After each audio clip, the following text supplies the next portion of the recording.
शिक्षण हक्क कायदा अंतर्गत आर्थिकदृष्ट्या दुर्बल व वंचित घटकातील विद्यार्थ्यांना खासगी विनाअनुदानित स्वयंअर्थसहाय्यित शाळांमध्ये 25% राखीव जागांवरती प्रवेश देण्यासाठी शैक्षणिक वर्ष 2026-27 साठी ऑनलाईन प्रवेश प्रक्रिया राबवण्यात येत आहे।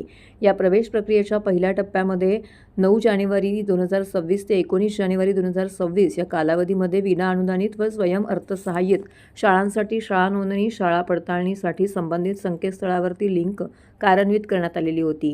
मात्र दिलेल्या मुदतीमध्ये RT 25% प्रवेशासाठी शाळा नोंदणी व शाळा पडताळणीचं काम 100% पूर्ण झालं नसल्याने शिक्षण संचालक, शिक्षण संचालनालय पुणे यांचं 19 जानेवारी 2026 रोजीच्या पत्रान्वये प्रक्रियेस मुदतवाढ देण्यात आलेली आहे। त्यानुसार शाळा नोंदणी व शाळा पडताळणीसाठी 20 जानेवारी 2026 ते 27 जानेवारी या कालावधीमध्ये अंतिम मुदत देण्यात आली असून या कालावधीत संबंधित व सर्व विनाअनुदानित व स्वयंअर्थसहाय्यित शाळांनी आपली ऑनलाईन नोंदणी व शाळा पडताळणीची प्रक्रिया पूर्ण करावी असे निर्देश देण्यात आले आहेत।